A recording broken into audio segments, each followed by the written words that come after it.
نحمده ونصلي على رسوله الكريم اما بعد فاعوذ بالله من الشيطان الرجيم بسم الله الرحمن الرحيم رب اشرح لي صدري ويسر لي امري واحلل عقدة من لساني يفقهوا قولي۔ چاند دیکھنے کے وقت کون سی دعا پڑھی جائے؟ عن طلحة ابن عبید اللہ رضی اللہ عنہ ان النبی صلی اللہ علیہ وسلم کان اذا رأى الہلال قال اللہم اہلہ علینا بالامن والایمان والسلامة والاسلام ربی وربک اللہ ہلال رشد وخیر، رواہ الترمذی وقال حدیث حسن۔ طلحہ بن عبید اللہ رضی اللہ عنہ سے روایت ہے، نبی صلی اللہ علیہ وسلم جب چاند دیکھتے تو فرماتے اے اللہ اس کو ہم پر امن اور ایمان اور سلامتی اور اسلام کے ساتھ نکال۔ اے چاند میرا اور تیرا رب اللہ ہے، اے اللہ یہ چاند ہدایت اور بھلائی کا چاند ہو۔ کتنی خوبصورت دعا ہے۔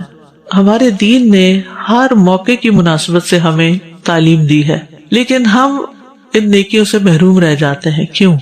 علم ہی نہیں، جانتے ہی نہیں کہ اس موقع پر کیا کرنا۔ یعنی ہر موقع پر ہمیں گائیڈنس دی گئی اور ہمیں اللہ کی طرف رغبت کرنے کا حکم دیا گیا۔ دعا کے ذریعے انسان اللہ سے کنیکٹ ہوتا ہے، اور پھر آپ دیکھیے کہ اس سے کتنے خوف، غم، وہم، فکر، پریشانیاں دور ہو جاتی۔ جب آپ نے چاند دیکھا تو آپ نے دعا کر لی کہ اللہ یہ چاند ہدایت اور بھلائی والا ہو، امن، ایمان، سلامتی اور اسلام والا ہو۔ چھ چیزیں مانگی، امن، ایمان، سلامتی، اسلام، ہدایت اور بھلائی۔ کتنی دفعہ یہ دعا مانگی؟ اول تو یہاں چاند ہی نظر نہیں آتا، کیونکہ جس طرح کے گھروں میں رہ رہے ہیں وہاں پر چاند دیکھنے کا خیال ہی نہیں آتا، اور جو کیلنڈر ہم استعمال کرتے ہیں اس میں بھی ہمیں نہیں ایفرٹ بھی نہیں کرتے، اور اگر نظر آ جائے تو دعا یاد نہیں ہوتی، تو کم از کم دعا یاد کر لیں۔ اور اگر یاد کریں کہ وہ کہاں پڑھی تھی تو وہ یاد نہیں آتا کہیں پڑھی ہوئی تھی، تو الحمدللہ اللہ نے اس پہ کارڈ بھی بنایا ہوا، کہیں کارڈز کی کلیکشن ہونی چاہیے ریڈی ریفرنس کے لیے، اور انشاءاللہ میرے خیال سے دعائیں ایپ میں بھی ہونا چاہیے۔ آپ دیکھیے کہ وہ مہینہ جس کا آغاز دعا کے ساتھ کیا جائے اور وہ جو بغیر دعا کے کیا جائے، ایک تو نہیں ہو سکتے، تو ان سنتوں کو بھی اپنانا چاہیے۔ تو اس میں اللہ تعالیٰ سے یعنی کہ اللہ اس مہینے میں خیر ہو، برکت ہو، اور پھر ہر طرح کی تکلیف اور نقصان سے ہم بچیں۔ اور پھر یہ جو اس میں ہے نا، ربی و ربک اللہ، اے چاند میرا اور تیرا رب اللہ ہے۔ یہ کیوں کہا گیا کہ میں تیری عبادت نہیں کر رہی، میں تجھے پوجنے والی نہیں، تو اللہ کے حکم سے نکلا ہے ہماری خدمت کے لیے، ہمارے فائدے کے لیے، تو عبادت ہم اللہ ہی کی کرتے ہیں۔ کیونکہ حجر اسود سے بات کی تھی حضرت عمر رضی اللہ عنہ، تو ہم بات کر سکتے ہیں۔ اصل میں وہ اپنے آپ سے ہی بات ہوتی ہے، سنتے تو ہے وہ، اور گواہی دیں گے نا، حجر اسود تو قیامت کے دن گواہی دے گا۔ اے اللہ بے شک میں تیرا بندہ اور تیرے بندے کا بیٹا اور تیری بندی کا بیٹا ہوں، میری پیشانی تیرے قابو میں ہے، میرے حق میں تیرا حکم جاری ہے، تیرا فیصلہ میرے بارے میں انصاف پر مبنی ہے، میں تجھ سے سوال کرتا ہوں تیرے ہر اس نام کے ساتھ جو تو نے اپنے لیے رکھا، یا تو نے اپنے مخلوق میں سے کسی کو سکھایا، یا تو نے اپنی کتاب میں اتارا، یا تو نے اسے اپنے پاس علم غیب میں رکھنے کو ترجیح دی کہ تو قرآن کو میرے دل کی بہار، میرے سینے کا نور، میرے غم کو دور کرنے والا اور میری فکر کو لے جانے والا بنا دے۔ بہت ہی زبردست دعا ہے، اور اس دعا کو پڑھنے کی فضیلت بھی آتی ہے حدیث میں۔ یہ مسند احمد کی روایت ہے۔ عبداللہ بن مسعود رضی اللہ عنہ سے روایت ہے کہ رسول اللہ صلی اللہ علیہ وسلم نے ارشاد فرمایا، جس شخص کو جب کبھی کوئی مصیبت یا غم لاحق ہو اور وہ یہ کلمات کہہ لے تو اللہ تعالیٰ اس کی مصیبت اور غم کو دور کر کے اس کی جگہ خوشی عطا فرمائیں گے۔ اتنی بڑی بشارت، اور وہ کلمات یہ ہیں جو اس وقت آپ نے اس دعا میں پڑھے ہیں۔ اور اس میں آپ دیکھیے کہ انسان کو عموماً غم یا ہم یا پریشانی کیوں ہوتی ہے؟ جب اس سے کوئی چیز چلی جاتی ہے، کوئی مال کا نقصان ہو جاتا ہے، یا جان کا نقصان ہوتا ہے، یا کوئی شخص چلا جاتا ہے، یا کوئی چیز کھو جاتی ہے، یعنی عموماً انسان کو جب کوئی نقصان ہوتا ہے تو اسے غم پہنچتا ہے، یا ہم فیوچر کی فکر لگتی ہے، انزائٹی ہو جاتی ہے، کیا بنے گا، کیا ہوگا، آگے کیا ہوگا، میرا مستقبل کیا ہوگا۔ تو ایسے تھاٹس ہر ایک کو آتے ہیں، تو اس کے لیے ہمیں یہ دعا سکھا دی گئی۔ اور اس دعا میں آپ دیکھیے کہ پہلے تو اپنی حیثیت کا اظہار ہے کہ اللہم انی عبدک وابن عبدک وابن امتک، کہ اللہ تو خالق ہے اور میں مخلوق ہوں، اور میں اعتراف کرتا ہوں کہ میں تیرا ہی بندہ ہوں، تو ہی میرا مالک ہے، تو ہی میرا خالق ہے، اور نہ صرف یہ کہ میرا بلکہ میرے ماں باپ کا بھی، اور ابتدا میں آپ دیکھیں کہ قریبی والدین کا ذکر کیا گیا جن کا انسان براہ راست بچہ ہوتا ہے، بیٹی یا بیٹا. پھر یہ سلسلہ کہاں تک جا پہنچتا ہے؟ آدم اور حوا تک. تو ہم سب کے والدین کون ہیں؟ آدم اور حوا. لہٰذا ہم سب ایک دوسرے کے رشتے دار ہیں کیونکہ ہم سب ان کی اولاد ہیں. تو ایک ماں باپ کی اولاد آپس میں رشتے دار ہی ہوتی ہے نا. کل مجھے کسی نے میسج کیا مشورہ کرنے کے لیے کہ ان کی بیٹی کا ایک رشتہ آیا ہے، لڑکا ایئر فورس میں کام کرتا ہے، بہت اچھی جاب ہے اس کی، خاندان بھی بہت اچھا ہے، نمازی بھی ہے، ساری چیزیں ٹھیک ہے، لیکن ایک مسئلہ ہے، اور وہ مسئلہ یہ ہے کہ ان کی ذات مصلی ہے. مصلی ہوتا ہے، جو لوگ گاؤں سے تعلق رکھتے ہیں ان کو مصلی کا مطلب آتا ہوگا.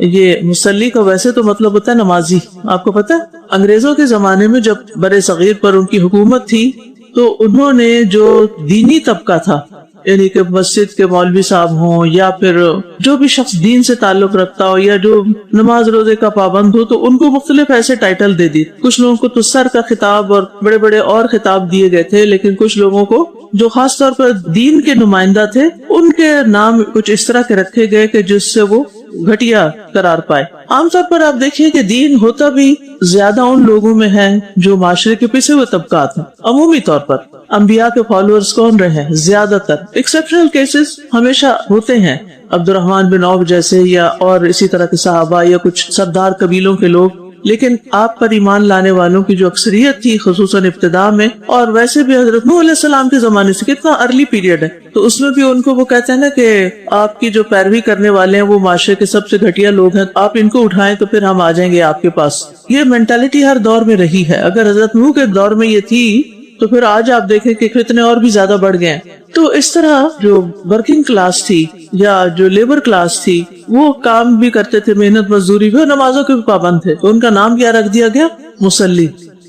کہ یہ مصلی ہے یعنی بڑی نمازیں پڑھتا ہے، یہ بڑا نمازی پرہیزگار بنتا ہے، جسے عام طور پہ ہم نماز پڑھنے والوں کو کسی نہ کسی تانا شانہ دیتے رہتے ہیں. تو میں نے ان سے کہا کہ جب آپ کو ساری چیزیں پسند ہیں تو پھر آپ کو کیا مسئلہ ہے؟ آپ کو پتا ہے کہ ہم سب آدم اور حوا کی اولاد ہیں، تو پھر یہ فرق کہاں سے آ گئے؟ آپ تو کسی انسان کے کام کو دیکھیں، اس کے دین کو دیکھیں، اس کے اخلاق کو دیکھیں، نہ کہ آپ ذات کو دیکھیں. اور اگر ذات میں کوئی ایسی معاشرتی اعتبار سے کوئی کمی نظر بھی آتی ہے تو بھی آپ اس کو اگنور کریں، کیونکہ یہ ہمارا ایک مائنڈ سیٹ بن جاتا ہے نا، یہ تو بڑے گھر کا ہے، بڑی اونچی ذات ہے اور یہ نیچ ہے. یہ ذات پات کا تصور کیا اسلام کا تصور ہے؟ وہاں بلال رضی اللہ عنہ کو عزت کس بنا پہ ملی تھی؟ ذات پات کی بنا پر یا دین کی بنا پر یا دین کے لیے قربانیاں کرنے کی بنا پر؟ تو اسی طرح ہمیں بھی ہر انسان کو بطور انسان لینا چاہیے اور اس کے ساتھ اچھے اخلاق سے معاملہ کرنا چاہیے. اور اگر کہیں رشتہ وغیرہ بھی کرنا ہے تو اس میں ہمارا دین کیا سکھاتا ہے، کس چیز کو ہم اہمیت دیں؟ دین کو. یعنی ایک نمازی کے مقابلے میں اگر ایک بے نمازی ہے اور وہ مصلی نہیں ہے تو عموماً لوگ اسی کو ترجیح دیں گے، لیکن اس سے آپ خود سوچئے کہ پھر گھر کا ماحول اور گھر کے اندر جو امن سکون اور چین اور راحت ہے وہ کہاں سے آئے گی؟ اللہ کی عبادت اور ذکر کے بغیر تو پھر امن و سلامتی نہیں ہوتی نا.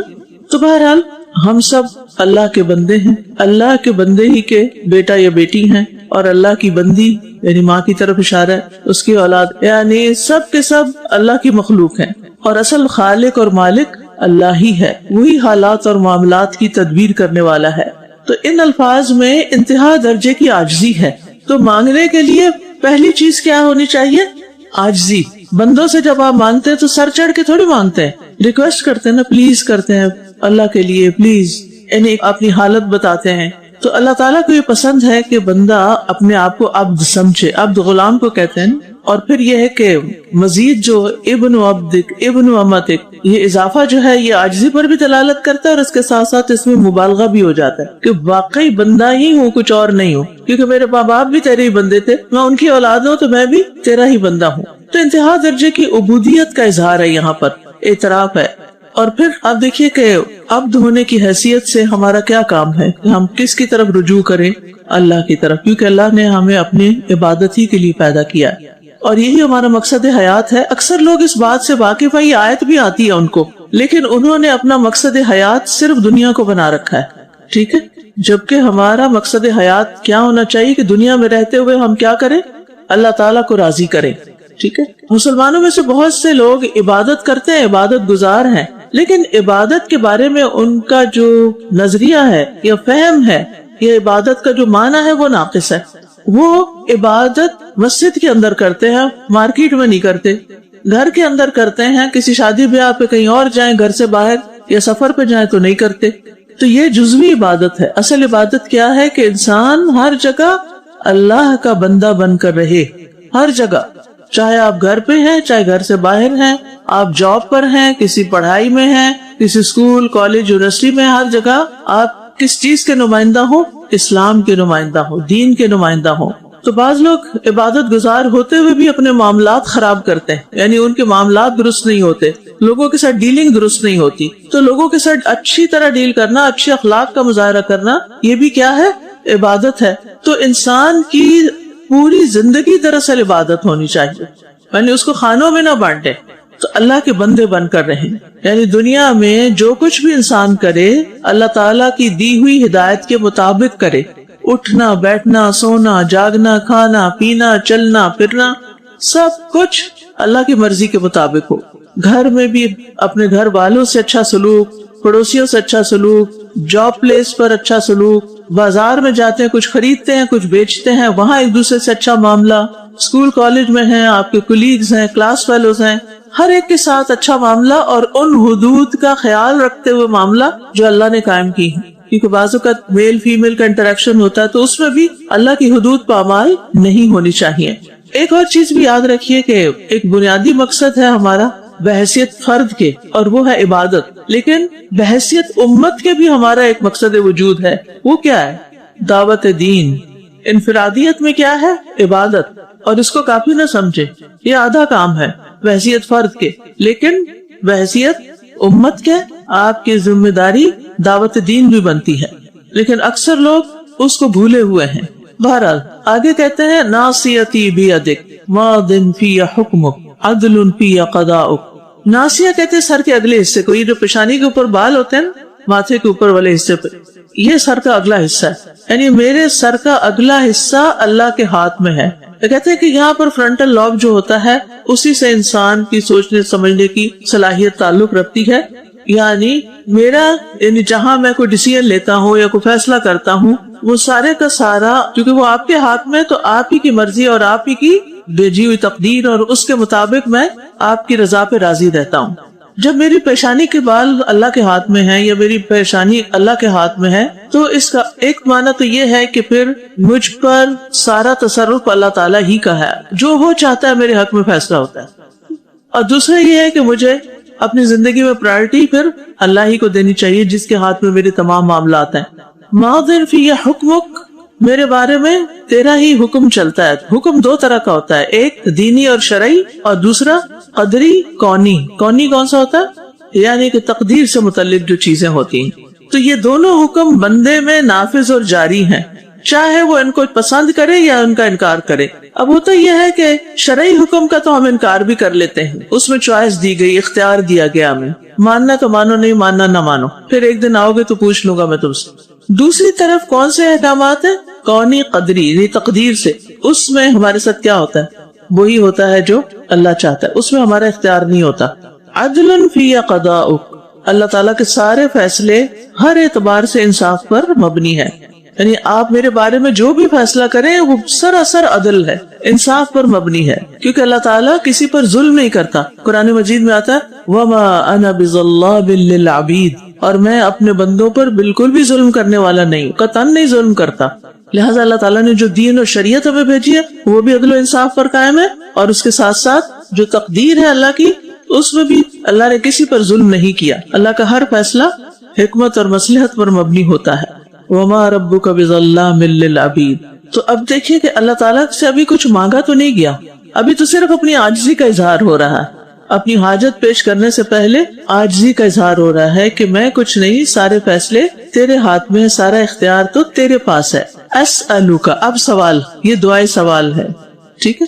اسألوک بکل اسم ہوا لک، میں سوال کرتا ہوں تجھ سے ہر اس اسم نام کا واسطہ دے کر جو آپ کے لیے ہے، یعنی آپ کے ہر نام کا واسطہ دے کر میں سوال کرتا ہوں. کون سا نام؟ سمیت بہ نفسک، جو آپ نے اپنے لیے خود رکھا، یعنی آپ نے اپنا نام رکھا، سمیت بہ نفسک. تو اس سے پتہ چلتا ہے کہ کوئی اور اللہ تعالیٰ کا نام نہیں رکھ سکتا. اللہ تعالیٰ کے بس وہی نام اوتھینٹک ہیں جو اللہ تعالیٰ نے خود اپنے لیے رکھے. بعض لوگوں نے کیا کیا، اللہ تعالیٰ کے افعال سے خود نام گڑھ لیے، تو یہ طریقہ درست نہیں. او علمتہ احدا من خلقک، یا آپ نے اپنی مخلوق میں سے کسی کو سکھایا. آپ کو بھی کچھ نام آتے ہیں اللہ کے؟ کس کو اللہ تعالیٰ کے نام نہیں یاد؟ سب کو یاد ہے، ماشاءاللہ، آپ تو بڑے اچھے لوگ ہیں. کون سے والے یاد ہیں؟ جو تاج کمپنی کے قرآن پہ لکھے ہوتے ہیں یا الہدا کے کارڈ پہ جو لکھے ہوئے ہیں؟ الحمدللہ. کیونکہ تاج کمپنی کے کارڈ میں کچھ نام ایسے، سارے نہیں، سارے بہت اچھے ہیں، صرف چند ایک نام ایسے ہیں کہ جو انہوں نے افعال سے ڈرائیو کر کے خود بنا لیے، یا وہ انہوں نے خود نہیں بنائے ہوں گے، کسی روایت سے لیے ہوں گے، جبکہ اللہ تعالیٰ کے صرف وہی نام اوتھینٹک اور ویلڈ ہیں جو قرآن میں آئے ہیں یا جو نبی صلی اللہ علیہ وسلم نے بتائے ہیں. کسی انسان کو حق نہیں کہ وہ اللہ کا نام رکھے. سمیت بہ نفسک او علمتہ احدا من خلقک، یا آپ نے اسے اپنی مخلوق میں سے کسی کو بھی سکھایا. ہمیں نہیں پتا لیکن کچھ اور جانتے ہیں، یعنی اللہ سبحانہ وتعالیٰ کے نام جو اللہ نے فرشتوں کو سکھائے یا کچھ انبیاء کو سکھائے، ان کا وسیلہ دیا جا رہا ہے. او انزلتہ فی کتابک، یا جو تو نے اپنی کتاب میں نازل کیے، یعنی آسمانی کتابوں میں جو بھی تیرے نام آئے ہیں ان سب ناموں کا واسطہ دیتے ہیں. اب استأثرت بہ فی علم الغیب عندک، یا جو آپ نے ترجیح دی اپنے پاس غیب میں رکھنے کی، یعنی کسی کو بھی نہیں سکھایا، آپ کا وہ نام صرف خود آپ ہی کو پتا ہے، کوئی اور نہیں جانتا. تو اس میں آپ دیکھیے کہ پھر ان سارے ناموں کا واسطہ دے کر اللہ تعالیٰ سے دعا کرنی چاہیے، کیونکہ اللہ تعالیٰ نے خود فرمایا وَلِلَّهِ الْأَسْمَاءُ الْحُسْنَى فَادْعُوهُ بِهَا، اور اللہ ہی کے لیے ہے اچھے اچھے نام، بس اسے ان ناموں کے ساتھ پکارو. یعنی وہ نام جو اللہ نے اپنے لیے خود پسند کیے اور جو اللہ کے کمال اور جلال کے لائق ہیں، یا آسمانی کتابوں میں آئے ہیں، یا اللہ نے کسی نبی، فرشتے وغیرہ کو نام سکھائے ہیں، ان سارے ناموں کا واسطہ. ابو نضرہ کہتے ہیں کہ ایک مرتبہ جامع بصرہ، یعنی بصرہ کی بڑی مسجد کے ممبر پر خطبہ دیتے ہوئے ابن عباس رضی اللہ عنہما نے فرمایا کہ رسول اللہ صلی اللہ علیہ وسلم نے فرمایا، میں اللہ کے سامنے سجدہ ریز ہو جاؤں گا اور اس کی ایسی تعریف کروں گا کہ مجھ سے پہلے کسی نے ایسی تعریف نہ کی ہوگی اور نہ کوئی بعد میں کر سکے گا. تو وہ کون سے نام ہوں گے، وہ کون سی صفات ہوں گی اللہ تعالیٰ کی کہ جن کے ساتھ وہ اللہ تعالیٰ کو پکاریں گے؟ تو یہ تو وہیں جا کے پتہ چلے گا، دنیا میں آپ بتا کے نہیں گئے. اور یہ بھی یاد رکھیے کہ اللہ تعالیٰ کے نام کسی خاص گنتی میں محصور نہیں. محصور کا مطلب ہے اس میں جکڑے ہوئے نہیں، جسے عام طور پہ کہتے ہیں نا 99 نیمز. تو اللہ تعالیٰ کے 99 سے بھی زیادہ نام ہیں. اگر آپ میں سے کسی نے فقہ اسماء اللہ الحسنہ پڑھی ہو، آپ میں سے پڑھا ہے کسی نے کورس کیا؟ اچھا الحمدللہ کچھ لوگوں نے کیا ہو. جنہوں نے نہیں کیا، میں ہائیلی ریکمینڈ کروں گی کہ اللہ تعالیٰ کے ناموں کے بارے میں جاننے کے لیے فقہ القلوب کا جو باب ہے الاسماء الحسنہ کے بارے میں، وہ پڑھنا شروع کر دیں. اگر آپ کو عربی آتی ہے تو کتاب سے بھی پڑھ لیں گے تو بڑا فائدہ ہے، ورنہ اس کی ٹرانسلیشن بھی ہے آڈیو میں. اور اب تو چیٹ جی پی ٹی آپ کو ترجمہ کر دے گی، استاد کی ضرورت نہیں رہی. اچھا جناب، تو اس میں آپ دیکھیے کہ یہ جتنے بھی الفاظ آئے ہیں اس جملے کو تقسیم کرنے کے لیے ہے کہ بِكُلِّ اسْمٍ هُوَ لَكَ، یعنی وہ سارے نام جو، یعنی اس کی ڈیٹیل بتائی گئی کہ جو آپ نے غیب میں رکھے، جو کسی کو سکھائے یا پھر صرف آپ ہی کو معلوم ہے، تو ان سارے ناموں کا واسطہ دیتی ہوں. سبحان اللہ. ایک نام کا بھی واسطہ دے کر اللہ کو پکاریں تو دعا قبول ہوتی ہے. یا اللہ، یا پھر یا رحمان، یا رحیم، یا کریم، یا ذل جلال والاکرام، یا حی یا قیوم برحمتک استغیث. یہ سارے نام ایسے ہیں کہ جن کے ساتھ اللہ کو پکارے تو کیا ہوتا ہے؟ دعا قبول ہوتی ہے. یس. اور پیچھے آپ پڑھ بھی چکے ہیں، حضرت انس سے روایت ہے کہ ایک مرتبہ نبی اکرم صلی اللہ علیہ وسلم مسجد میں داخل ہوئے تو ایک شخص نماز پڑھنے کے بعد دعا کرتے ہوئے کہہ رہا تھا، اللہم لا الہ الا انت المنان بدیع السماوات والارض ذل جلال والاکرام. اے اللہ، تیرے علاوہ کوئی عبادت کے لائق نہیں، تو ہی احسان کرنے والا، آسمان اور زمین کو پیدا کرنے والا اور عظمت و کرم والا ہے. آپ نے فرمایا، کیا تم جانتے ہو کہ اس نے کن الفاظ سے دعا کی ہے؟ اس نے اللہ سے اس کے اسم اعظم کے وسیلے سے دعا مانگی ہے. اگر اس کے وسیلے سے دعا کی جائے تو دعا قبول ہوتی ہے، اور اگر سوال کیا جائے تو عطا کر دیا جاتا ہے. یہ دعا بڑی قیمتی دعا، پیچھے شفا کی دعاؤں میں آ چکی ہے. ٹھیک ہے. یا منان، یا اللہ، بدیع السماوات والارض یا ذا الجلال والاکرام. تو انشاءاللہ آپ اللہ تعالیٰ کو جب اس طرح پکاریں گے تو اللہ تعالیٰ آپ کی دعا سنیں گے. اسی طرح ایک اور روایت بھی اس میں آتی ہے، اللہم انی اسألک بأن لک الحمد لا الہ الا انت وحدک لا شریک لک المنان بدیع السماوات والارض ذا الجلال والاکرام. اے اللہ میں تجھ سے مانگتا ہوں اس وسیلے سے کہ ساری ہم تیرے لیے، تیرے سوا کوئی اور معبود نہیں، تو اکیلا ہے، تیرا کوئی شریک نہیں، تو ہی بہت زیادہ احسان کرنے والا اور آسمان و زمین کو پیدا کرنے والا ہے، جلال اور اکرام والے، ذل جلال والاکرام. نبی صلی اللہ علیہ وسلم فرمایا یقیناً تو نے اللہ سے اس اسم اعظم کے ساتھ دعا مانگی ہے، جب اس کے ذریعے دعا مانگی جائے تو اللہ اسے ضرور قبول کرتا ہے، اور جب اس کے ذریعے سوال کیا جائے تو وہ ضرور عطا کرتا ہے. اب یہ ہے دعا مانگنے کا سلیقہ. پہلے کیا کیا گیا؟ عاجزی کے ساتھ اپنی بندگی کا اعتراف کیا گیا. اس کے بعد اللہ کے ناموں کا واسطہ دیا گیا، جو کہ اللہ ہی کا حکم ہے کہ وہ واسطہ دیا جائے. ہم نے اس کو چھوڑ کر اور واسطے بنا لیے، یعنی اللہ تعالیٰ نے کیا حکم دیا؟ وَلِلَّهِ الْأَسْمَاءُ الْحُسْنَى فَادْعُوهُ بِهَا. اور ہمارے معاشرے میں کون سے واسطے ہیں؟ اللہ کے ناموں کے ساتھ تو پکارتے نہیں، لیکن کس کے ناموں کے ساتھ پکار رہے ہیں؟ مختلف جو بزرگ انہوں نے بنائے ہوئے ہیں. تو یاد رہے گی یہ بات. اچھا کچھ لوگ کہتے ہیں کہ نبی صلی اللہ علیہ وسلم کا واسطہ دیتے ہیں نا، اردو میں کہتے ہیں کہ آپ صلی اللہ علیہ وسلم کے صدقے ہمارے گناہوں کو بخش دے یا معاف فرما دے. اور اس کے علاوہ کس کا صدقہ کرتے ہیں؟ وہ جب کہتے ہیں نا کہ نبی صلی اللہ علیہ وسلم کے صدقے، انبیاء کے صدقے، بزرگان دین کے صدقے، ٹھیک ہے، صرف نبی صلی اللہ علیہ وسلم کا بھی نام نہیں لیتے بلکہ بزرگان کا بھی نام لے رہے ہوتے ہیں. اللہ سبحانہ وتعالیٰ نے ہمیں کہا میرے ناموں کے ساتھ پکار کے دعا مانگو، اور ہم واسطہ دینے لگے اوروں کے نام کا. ہے ڈیویشن یا نہیں؟ تو بہرحال ان ناموں کا واسطہ دے کر یہ اس آیت کی عملی دلیل ہے کہ کس طرح پھر اللہ کے ناموں کے ساتھ پکارا جائے. یعنی جب یہ کہا گیا نا وَلِلَّهِ الْأَسْمَاءُ الْحُسْنَى، تو آپ کے ذہن میں سوال آیا ہوگا کہ وہ کیسے؟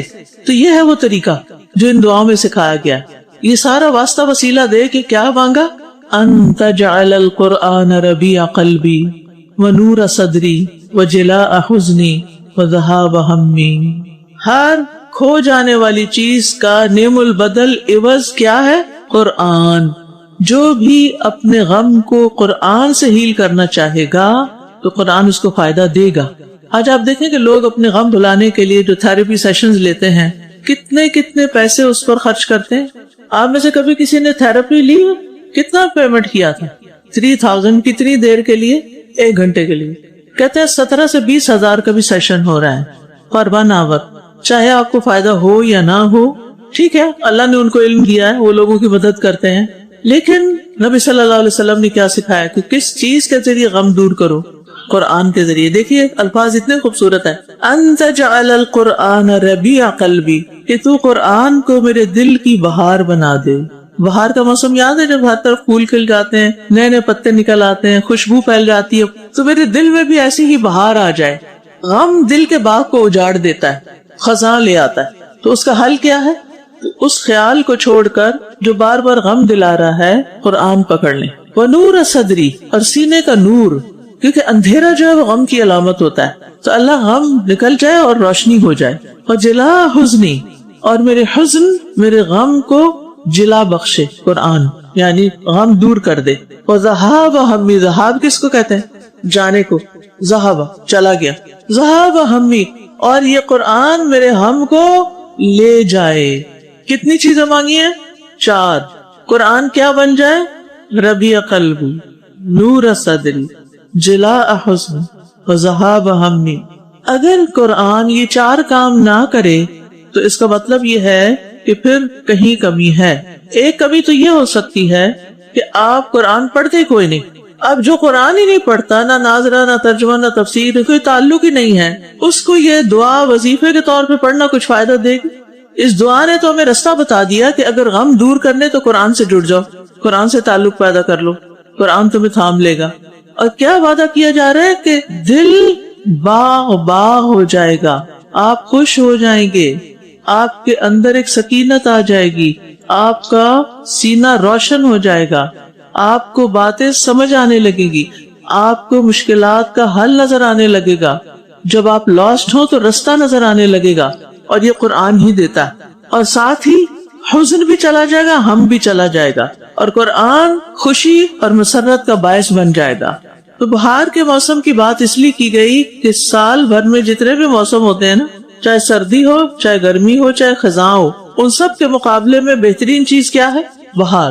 اس موسم میں انسان کا دل بڑی راحت محسوس کرتا ہے اور اس کی طرف مائل ہوتا ہے، اور پریشانی اور غم کی حالت سے نکل جاتا ہے اور انسان پھر چست ہو جاتا ہے۔ اب آپ دیکھیے کہ قرآن کس طرح آپ کے دل کی بہار بنتا ہے، کیا کر کے بہار بنتا ہے؟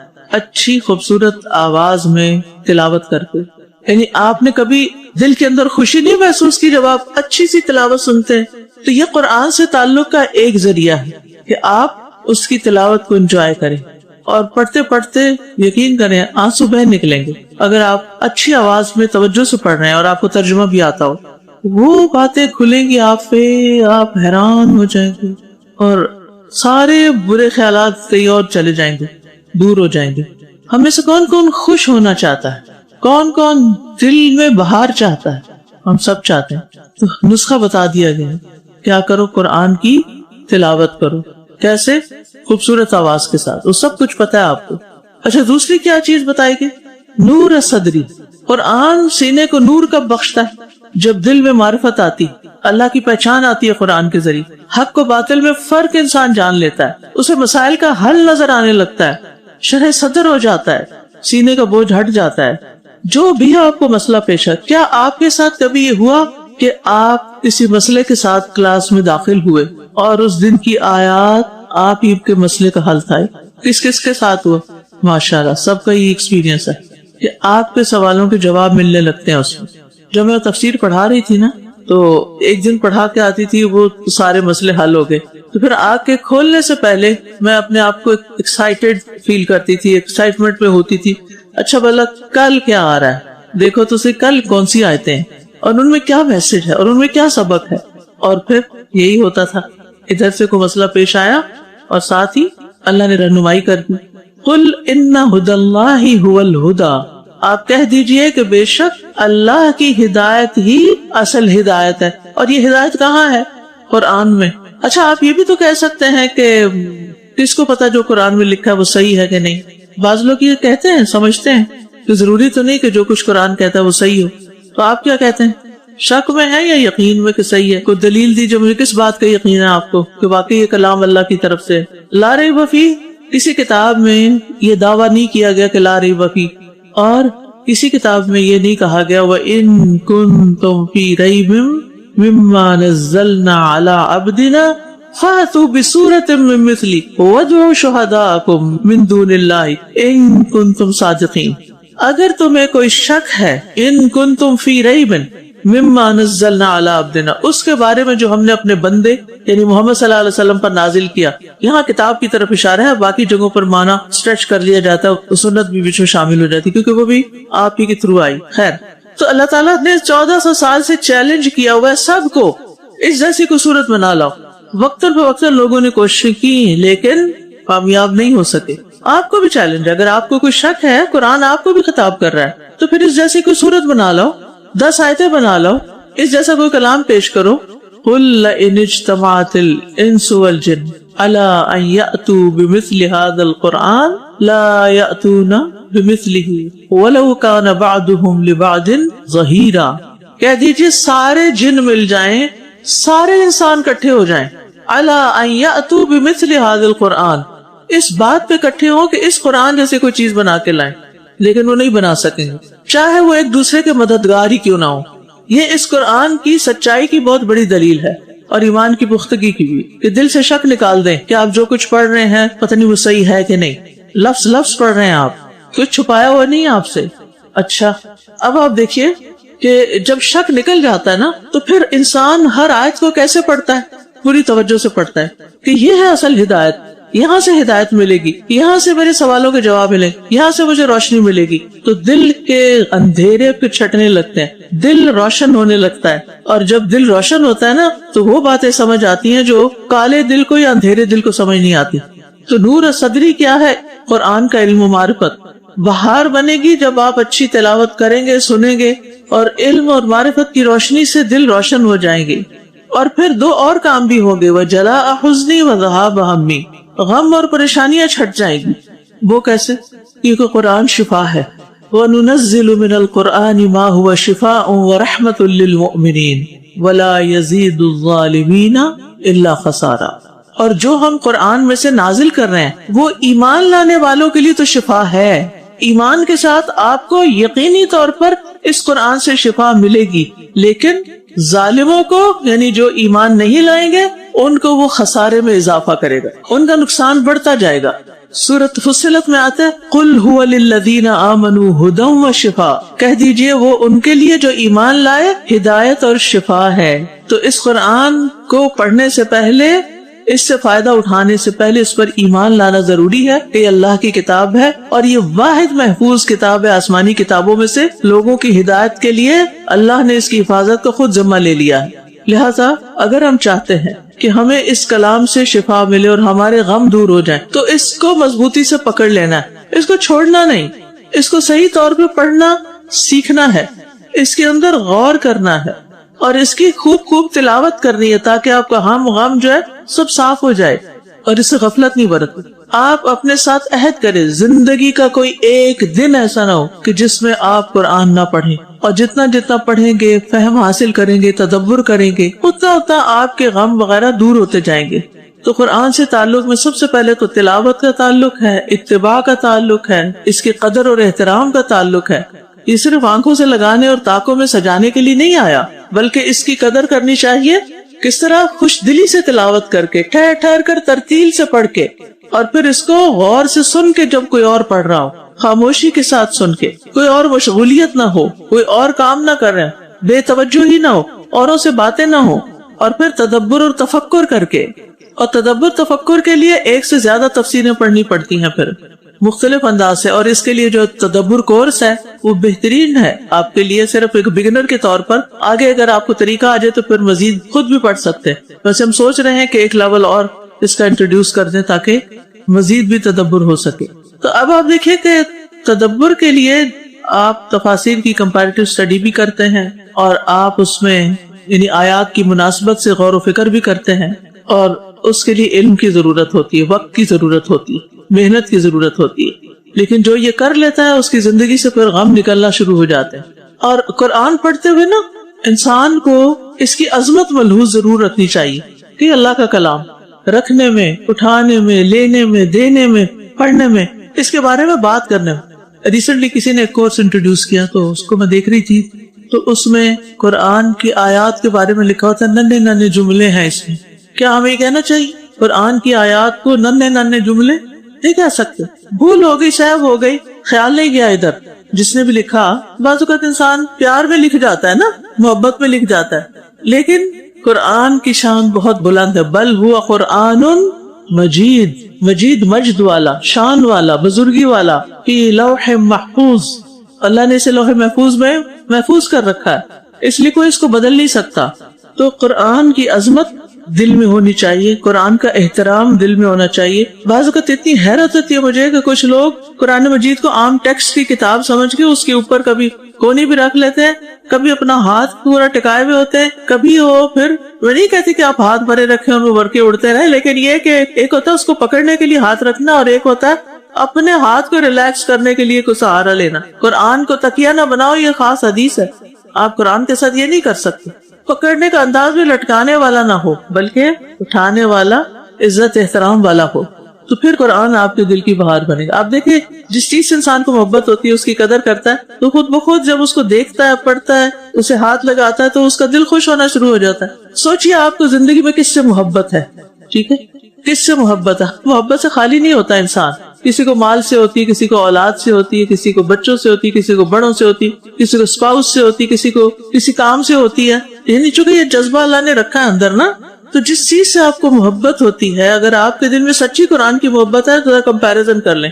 فلاں سے یا فلاں چیز سے مجھے محبت ہے، تو جب میں وہ دیکھتی ہوں، جب وہ میرے پاس آتی ہے، جب ایسا میں بہت خوش ہو جاتی ہوں، اور جب وہ جاتی ہے تو میں اداس ہو جاتی ہوں. اب آپ کہتے ہیں مجھے تو قرآن سے بڑی محبت ہے، پھر ایسا ہی ہوتا ہے کہ قرآن کو دیکھ کے آپ ایکسائٹیڈ ہو جاتے ہیں، خوش ہو جاتے ہیں، اور جب بند کرنا پڑے تو آپ اداس ہوتے ہیں. ایسا ہی ہے. جب آپ کی فرینڈ گھر سے نکل کے جاتی ہیں تو آپ اداس ہوتے کہ نہیں؟ چلے فرینڈ کو چھوڑے کہ جن کے بچے ہیں جب وہ بچے جدا ہوتے ہیں تو دل میں کچھ ہوتا ہے؟ آپ چلے بچے ہیں تو آپ اپنے ماں باپ کو جب چھوڑ کے ہاسٹل میں آتے ہیں کچھ ہوتا؟ یہ سب سے بڑی آواز ہے، ہوتا ہے نا؟ کیوں ہوتا ہے؟ کیونکہ آپ کو ان سے محبت ہے، تو جس سے محبت ہوتی ہے اس کی جدائی غمگین کرتی ہے، تو قرآن سے جدائی آپ کو غمگین کرنی چاہیے، تو پھر کیا کرنا چاہیے؟ انتظار کرنا چاہیے، اچھا دوبارہ کب پڑھوں گی؟ اگر یہ کیفیت نہیں ہے نا تو پھر یہ قرآن سے محبت کے دعوے جھوٹے ہیں۔ اگر کسی ایک دن نہ پڑھیں، نہ پڑھ سکیں، یعنی کہ باقاعدہ نہ پڑھ سکیں یا پڑھا نہ سکیں یا کسی نہ کسی طرح کنیکشن اس کے ساتھ نہ ہو، تو پھر یہ جو محبت وغیرہ نا وہ تو کوئی نہیں ہے۔ جو اہل القرآن ہوتے ہیں، قرآن ان کے دل کی بہار ہوتا ہے، ان کے سینے کا نور ہوتا ہے، ان کے دلوں سے غم ہم نکالے ہوئے ہوتا ہے، وہ ریلیکس پرسکون انسان ہوتے ہیں، ٹھیک ہے۔ اور قرآن اس لیے بھی آیا لعلکم تتقون، تقویٰ اس کے ذریعے حاصل ہوتا ہے، اس کے ذریعے نصیحت حاصل ہوتی ہے، نصیحت لینی چاہیے، رہنمائی لینی چاہیے۔ اور آخری دعا ہے اللہم اجعل ہمی الآخرہ، اے اللہ میرا ہم و غم آخرت کو بنا دو۔ یہ دعا مسنون نہیں ہے لیکن حدیث سے ماخوذ ہے۔ نبی صلی اللہ علیہ وسلم نے فرمایا جس شخص کو بڑی فکر دنیا ہی کی ہو تو اللہ تعالیٰ اس کے کام پریشان کر دے گا اور اس کی مفلسی اس کی دونوں آنکھوں کے درمیان کر دے گا، اور دنیا اس کو اتنی ہی ملے گی جتنی اس کی تقدیر میں لکھی ہے۔ اور جس کی نیت اصل آخرت کی طرف ہو تو اللہ تعالیٰ اس کے سب کام درست کر دے گا اور اس کے دل میں بے پرواہی ڈال دے گا اور دنیا جھک کر اس کے پاس آئے گی۔ آپ آخرت کو فکر بنا لیں، آخرت کو سامنے رکھ کے سارے کام کریں، سوچے بھی آخرت کو سامنے رکھ کے، بولے بھی آخرت کو سامنے رکھ کے، جو کرے وہ بھی آخرت کو سامنے رکھ کے کہ مجھے وہاں کیا ملے گا۔ ساری ہرس یہی ہونی چاہیے، مجھے وہاں کیا ملے گا۔ لیکن مشکل یہ ہے نا، ہمیں بچپن سے یہ سکھایا گیا ہے کہ ہمیں یہاں کیا ملے گا، تو آپ نے کیسے سوچنا ہے ہمیں اس کام کا بدلہ وہاں کیا ملے گا۔ آپ دیکھیں آپ کا دل خوشی سے بھر جائے، کسی سے کوئی شکایت ہی نہیں رہے گی، غم و غم ہی نہیں رہے گا۔ میں تھک گئی ہوں، اچھا بہت تھک گئی، اس کا بدلہ وہاں کیا ملے گا۔ صبر کر رہی ہوں، بڑا ہی صبر کر رہی، ڈنڈورا پیٹنے کی ضرورت ہی نہیں، اس کا اجر وہاں ملے گا، یہ کل کے لیے ہے۔ اللہ تعالیٰ نے فرمایا نا کہ یا ایھا الذین آمنوا اتقوا اللہ ولتنظر نفس ما قدمت لغد، اللہ سے ڈرو اور ہر شخص کو یہ دیکھنا چاہیے۔ ولتنظر نفس، نفس تنوین والا ہے جس کا مطلب ہے ہر ایک عبادت، جنرل میننگز ہے کہ اس نے کل کے لیے کیا تیار کیا، ٹھیک ہے۔ واتقوا اللہ، یہ قرآن کا واحد مقام ہے جہاں دو طرف واتقوا اللہ کی بات ہے اور بیچ میں آپ کو کام کرنے کو دیا گیا، کل پہ نظر رکھو۔ تو اللہم اجعل ہمی الآخرہ، اس کا کارڈ بھی چھپا ہوا ہے، میں نے تو اس کو اپنے سرانے کے پاس جو ٹیبل ہے نا وہاں سامنے رکھا ہوا ہوتا ہے، اٹھتے بیٹھتے نظر پڑے، کوئی فکر آئے تو کہ چھوڑو اس فکر کو، وہاں کی فکر کرو، فکریں بھی نکل جاتی ہیں اور کسی سے گلا شکوہ بھی نہیں رہتا۔ کوئی اچھا نہیں کر رہا ہم سے، کوئی بات نہیں، ہم صبر کریں گے، اجر اللہ دے گا۔ کوئی غلط کر رہے ہیں، ہم اصلاح کریں گے، وہ نہیں مانتا، اجر اللہ دے گا، آگے مل جائے گا۔ میں نے اتنی خلا کی خدمت کی، اس نے مجھے شکریہ تک نہیں کہا، کوئی بات نہیں، کل مل جائے گا، سب کچھ مل جائے گا، اللہ ہے نا قدردان۔ تو آخرت کی یاد جو ہے نا، یہ انبیاء کا مشن ہوتا، انا اخلصناہم بخالصۃ ذکر الدار، یہ انبیاء کی ٹریٹ تھی، ان کی خوبی تھی کہ وہ آخرت کو یاد رکھتے تھے، اس بنا پر انہیں چن لیا گیا تھا۔ تو چنے ہوئے لوگ کیا کرتے ہیں؟ آخرت کو یاد رکھتے ہیں۔ تو اب ضرورت اس بات کی ہے کہ ہم اپنے اندر آخرت کی فکر پیدا کریں، اور اس کے لیے بھی قرآن ہی مددگار ہوگی۔ اللہ دیکھتا ہے، مجھے اللہ کی پسند کے کام کرنے، ناپسند کے نہیں کرنے۔ اللہ کا تقوی اختیار کریں، موت کو یاد کرتے رہا کریں، اور اس کے لیے قبروں کی زیارت بھی بڑی اہم ہوتی، اور دنیا کی زندگی کو مسافر کی طرح گزاریں، ٹھیک ہے۔ جو مسافر ہوتا ہے نا، اس کا دل کسی ایک جگہ نہیں لگتا، کیونکہ اس کو یہ ہوتا ہے میری آگے بھی کام ہے، وہاں بھی جانا ہے، یہ بھی کرنا ہے، وہ بھی کرنا ہے، تو پھر وہ دنیا سے چمٹ کے نہیں رہتا۔ اور پھر قرآن کو اچھی طرح تدبر تفکر کے ساتھ پڑھنا، یہ فکر آخرت کو پیدا کرنے کا ذریعہ۔ قرآن سے بڑھ کر کوئی چیز آپ کے اندر آخرت کی فکر نہیں پیدا کرتی۔ اور دوسرے درجے پر جو قریبی عزیز بہت ہو جاتے ہیں، قریب سے لوگ چلے جاتے ہیں، وہ فکر پیدا کرتے ہیں کہ ہم نے بھی جانا ہے۔ تو آج یہ مجھے کہا گیا کہ کچھ میں آپ کے سامنے پروجیکٹ رکھ دوں۔ الحمدللہ آپ کا TQ2 جو ہے یہ ماشاءاللہ کافی بڑی تعداد ہوتی ہے، اور کافی بڑی تعداد کو ریجیکٹ کرنا پڑتا ہے۔ تو اب اس کے لیے اللہ سبحانہ تعالیٰ نے ہمیں اور جگہ دے دی ہے، تو ہم زیادہ لوگوں کو لے سکیں گے، اور اس کے لیے باقاعدہ پھر ہر چیز کو فرنش کرنا ہے، کارپیٹس، لائٹس اور سارا ارینجمنٹ کرنا ہے، اس کے لیے بورڈ اور پروجیکٹرز، فرنیچر اور ساؤنڈ سسٹم، مائک، یہ ساری چیزیں جو ہیں یہ کہیں سے مفت ملتی ہیں۔ اگر کوئی پتہ بتا دے تو ہم ذرا وہاں جا کے لے آئیں، اٹھا کے لگا لیں، یا اس پہ کچھ کاسٹ آتی تو وہ کس کو دینی چاہیے؟ ہم سب کو مل کر اس میں حصہ ڈالنا چاہیے. اب آپ دیکھیے مثلا میں اس مائک میں بولتی رہی، آپ سب کو فائدہ پہنچا، نہ صرف یہاں بلکہ الہدا سے باہر بھی جو لوگ سن رہے ہیں. اب یہ اگر نہیں ہو تو یہ میسج آپ تک نہیں جا سکتا نا. لائٹ چلی گئی تھی لیکن آواز آتی رہی آپ کو. تو ظاہر ہے جس کا بھی مال اس میں لگا ہوا ہے اس کے لیے کیا بن رہا ہے؟ صدقہ جاریہ. جس ڈیسک پہ آپ بیٹھ کے لکھ رہے ہیں یا کونیاں رکھے ہوئے ہیں وہ بھی ثواب کس کو پہنچے گا؟ جس کا اس میں حصہ ہے. یہ اسٹوڈینٹس نے کیا، آپ کو پتا ہے پہلے بھی یہ سب کچھ اسٹوڈینٹس کرتے رہے، اور الحمدللہ اسٹوڈینٹس صرف اس ہال کے اندر نہیں ہے، اس سے باہر بھی پوری دنیا میں ہے الحمدللہ. تو جب انہیں پتا چلتا ہے وہ بھی اپنا حصہ بھیج دیتے ہیں. تو ہم کیوں نہ سابقون الاولون میں ہوں اور انشاءاللہ تعالیٰ اس چیز میں حصہ لیں، اور جو آنے والے لوگ ہیں ان کو اچھے سے ویلکم کریں، اچھا سا ان کے لیے سارا ارینجمنٹ کریں تاکہ وہ کمفرٹیبلی پڑھ سکیں. ٹھیک ہے انشاءاللہ تعالیٰ. تو آج آپ سے کوئی ریفلیکشن میں نے نہیں لیا، آپ کو دعا دے دیتی ہوں جو مسافر دعا دیتا ہے جانے والا پیچھے والوں کو. استودعکم اللہ الذی لا تضیع ودائعہ، میں اس اللہ کے سپرد آپ کو کرتی ہوں جس کے حوالے کی ہوئی چیز امانت ضائع نہیں ہوتی. تو میں نہیں چاہتی کہ آپ میں سے کوئی ایک بھی ضائع کرے اپنا وقت یا اپنی زندگی یا کبھی بھی قرآن سے دور ہو. انشاءاللہ اللہ نے چاہا تو کچھ عرصے کے بعد پھر ملاقات ہوگی، لیکن اس وقت تک کچھ لوگ پھر جا چکے ہوں گے. لیکن جانے والوں کو بھی میں یہی پیغام دوں گی کہ آپ جہاں بھی ہوں، یعنی قرآن صرف الہدا کی چھت کے نیچے نہیں ہے، یہ تو ایک آپ کو فیسیلیٹیٹ کیا جاتا ہے، لیکن یہ تو زندگی بھر آپ کا ساتھی رہنا چاہیے. موت کے بعد بھی ساتھی ہونا چاہیے، قبر میں ساتھ جانا چاہیے. قبر میں وہ لوگ وہ رکھتے ہیں نا پتہ نہیں 2.5 سپارے وغیرہ، وہ نہیں ساتھ جاتے جو اور لوگ پڑھتے ہیں، ساتھ جاتا جو آپ پڑھ کے اپنے سینے میں لے کے جا رہے ہوتے ہیں. ٹھیک ہے، تو اس کی فکر کریں.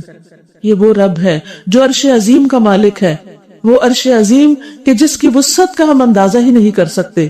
تو اللہ سبحانہ وتعالی اس نے ہمیں پیدا کیا، اور اس نے ہمارے لیے نہ صرف یہ کہ کھانے پینے اور اس زمین پر رہنے کے لیے اس زمین کو مناسب بنایا، بلکہ وہی رب ہے جس نے مجھے اور آپ کو اسلام کی ہدایت دی، اسلام کی طرف رہنمائی کی، سیدھا راستہ دکھایا، ہمارے درمیان محمد الرسول اللہ صلی اللہ علیہ وسلم کو بھیجا، جنہوں نے ہمارے لیے اللہ سبحانہ وتعالی سے ملنے والی ایسی کتاب چھوڑی کہ قیامت تک کوئی اس میں کسی قسم کی کوئی تبدیلی نہیں کر سکتا، جس میں انسانوں کی ظاہری اور باطنی زندگی کے لیے رہنمائی ہے، جو صرف ہمارے ظاہری حالات اور ظاہری اعمال نہیں، ہمارے دلوں کے اندر چھپے ہوئے غم، دکھ، خوف، پریشانی، محبت، ہر قسم کے احساسات اور جذبات کو کیا رخ اور کیا ڈائریکشن اختیار کرنی چاہیے اس کے بارے میں بھی رہنمائی کرتی ہے.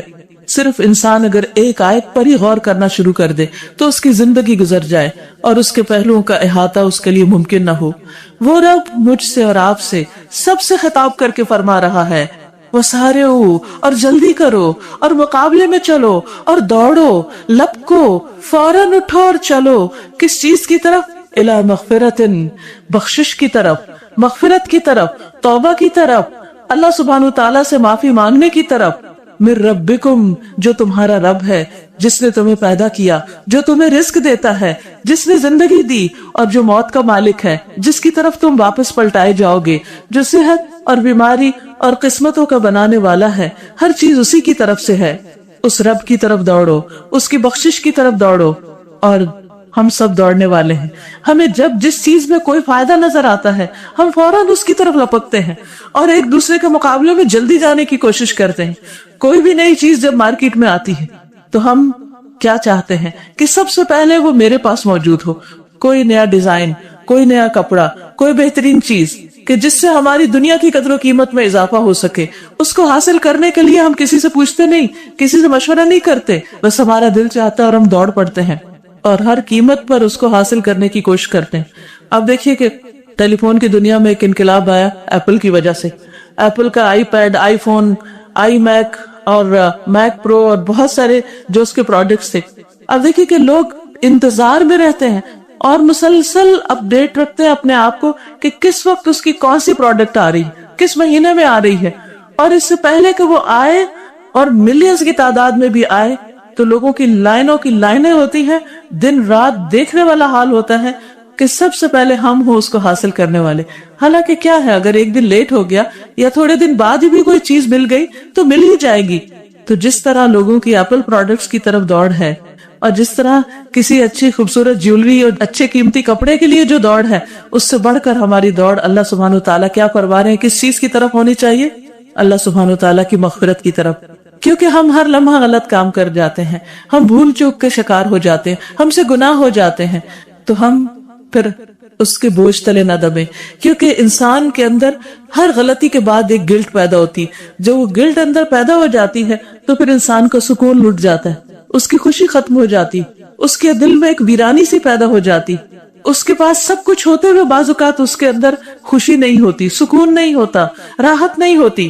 تو اللہ سبحانہ وتعالیٰ ہمیں ان بوجھوں سے آزاد کرنا چاہتا ہے، ہمیں ہماری غلطیوں اور ہماری برائیوں کے شر اور ان کے کانسیکوینس سے نجات دلانا چاہتا ہے. تو وہ کیا چاہتا ہے کہ ہم اس کی طرف دوڑیں، دیر نہ لگائیں، اس بات کا انتظار نہ کریں کہ جب بوڑھے ہو جائیں گے تو حج کر لیں گے اور پھر سارے گناہ معاف کروا لیں.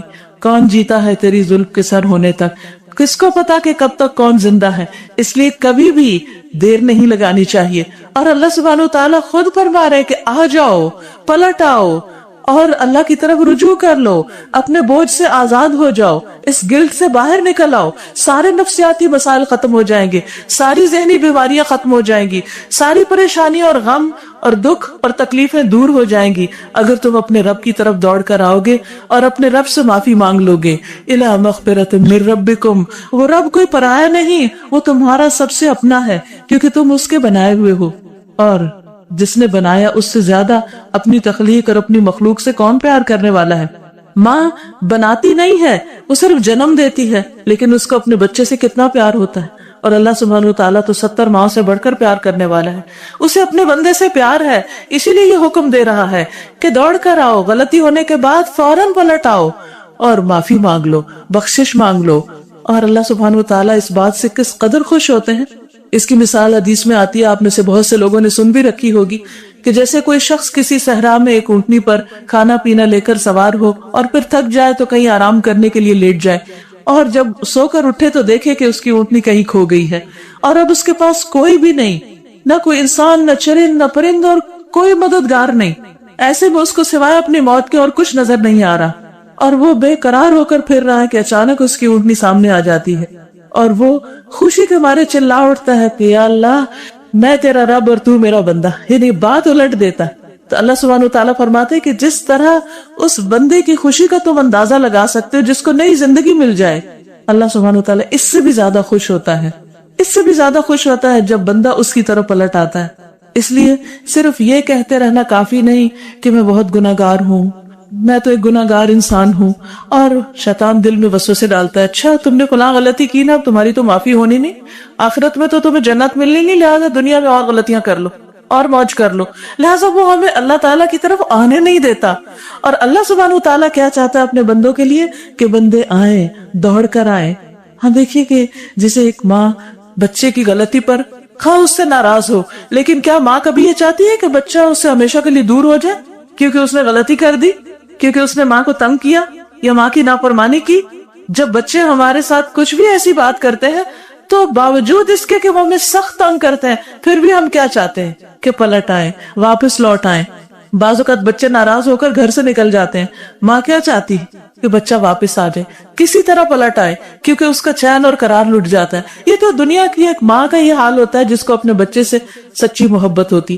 اللہ تعالیٰ نے ہمیں پیدا کیا ہے اور اس سے بڑھ کر ہمارا کوئی بھی خیر خواہ نہیں. وہ کبھی نہیں چاہتا کہ اس کے بندے آگ میں جلیں، وہ کبھی نہیں چاہتا اس کے بندے بھٹکے، وہ کبھی نہیں چاہتا کہ اس کے بندے پریشانی میں زندگی بسر کریں، وہ کبھی نہیں چاہتا کہ بندے ذہنی بیمار رہیں یا قلبی تکلیف کا شکار رہیں. وہ چاہتا ہے کہ بندے اس کی طرف رجوع کر لیں اور پلٹ آئیں. اسی لیے وہ پکار رہا ہے وَسَارِعُوا إِلَىٰ مَغْفِرَةٍ مِّن رَبِّكُمْ، اور اگر بخشش ہو گئی، وہ رب راضی ہو گیا تو پھر تمہارے لیے جنت کے دروازے کھل جائیں گے. وہ جنت کی طرف دوڑو. ہماری دوڑ کس چیز کی طرف ہوتی ہے؟ دنیا کی طرف، چھوٹی چھوٹی چیزوں کی طرف. دنیا جس کو کہا ہی حقیر گیا ہے وہ ہماری نظروں میں اتنی بڑی ہو گئی، اور وہ جنت کہ جس میں صرف ایک کوڑا رکھنے کی جگہ زمین و آسمان کی ہر چیز سے زیادہ خوبصورت ہے، اس جنت کو ہم بھول گئے. ایسی خوبصورت جنت کہ جس کا کوئی انسان تصور بھی نہیں کر سکتا. تو اللہ تعالیٰ فرماتے ہیں اسی شب و روز میں تم مت کھو کر رہ جاؤ، تم یہی کہ دنیا میں مت کھو کر رہ جاؤ. تو صرف چند دن کی بات ہے. اگر تمہارے پاس دنیا کی ساری نعمتیں بھی ہوں تو بھی چھوڑ کر جانا ہے. کچھ بھی تو ساتھ نہیں لے جا سکتے. بڑے بڑے عالیشان گھروں میں رہنے والے سب کا انجام کہاں ہے؟ بالآخر ہم سب نے کہاں جانا ہے؟ اسی زمین کے 2 گز حصے میں، اور وہ بھی پتہ نہیں کہاں اور کیسا نصیب ہوتا ہے. اور وہ زمین کیسی ہے؟ وہ زرخیز زمین ہے یا کھاری زمین ہے یا ریتلی زمین ہے یا بدبودار مٹی ہے یا کیسی مٹی ہے؟ وہ زمین سب کا ٹھکانہ ہے. اس سے کوئی بھی بچ کے نہیں جا سکتا، اس سے کوئی بھی فرار حاصل نہیں کر سکتا، اسے کوئی بھی بائی پاس نہیں کر سکتا، کہیں اور نہیں جا سکتا. عزیز پیارے سے پیارے ہمارے، وہ ہمیں اپنے ہی ہاتھوں سے اتار کے چلے آتے ہیں، من و تن و مٹی کے نیچے دبا کے چلے آتے. تو اس لیے ہمیں اس دنیا کی حقیقت اچھی طرح معلوم ہونی چاہیے، اور دوسری طرف جنت کی حقیقت بھی. اور وہ جنت جو ہمیشہ کے لیے، جس کی خوشیاں لازوال ہیں، جس میں کوئی بھی چیز ناپسندیدہ نہیں، جس میں انسان کسی کی طرف سے کوئی بھی ہرٹ کرنے والی بات نہیں سنے گا. اب دیکھیے، دنیا میں انسان کے پاس ساری نعمتیں ہوں، لیکن بعض اوقات کسی کی ایک چھوٹی سی بات اتنی تکلیف دے جاتی ہے کہ نرم سے نرم بستر پر بھی انسان کو چین نہیں آتا.